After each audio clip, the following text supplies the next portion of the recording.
For the past 9 years, Mozilla has been using an insufficiently strong encryption mechanism for the master password feature. Both Firefox and Thunderbird allow users to set up a master password through their settings panel. This master password plays the role of an encryption key that is used to encrypt each password string the user saves in his browser or email client. Experts have lauded the feature because up until that point browsers would store passwords locally in clear text, leaving them vulnerable to malware or attackers with physical access to a victim's computer. But Vladimir Palant, the author of the Adblock Plus extension, says the encryption scheme used by the master password feature is weak and can be easily brute-forced. Master password encryption uses low SHA-1 iteration count. I looked into the source code, Palant says. I eventually found the sftk_password token function that converts a website password into an encryption key by means of applying SHA-1 hashing to a string consisting of a random sultan or actual master password. Anybody who ever designed a login function on a website will likely see the red flag here, Palant says.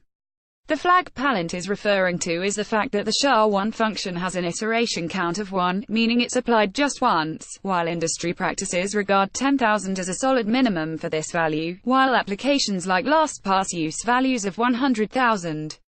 This low iteration count makes it incredibly easy for an attacker to brute force the master password and later decrypt the encrypted passwords stored inside the Firefox or Thunderbird databases. Palant points to recent advances in GPU card technologies that now allow attackers to brute force simplistic master passwords in under a minute.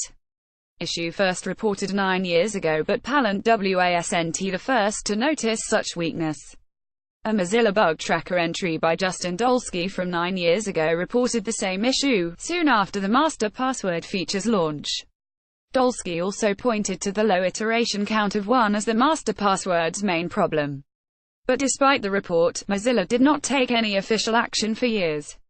It was only until this past week when Palant reanimated the original bug report that Mozilla finally provided an official answer, suggesting this would be fixed with the launch of Firefox's new password manager component, currently codenamed Lockbox and available as an extension.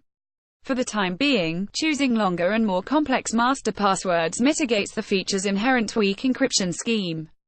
Users who want to be sure nobody can touch their web passwords should use a third-party password manager application. The optimum solution, according to Palant, would be if Mozilla engineers would employ the Argent 2 library for hashing passwords instead of SHA-1.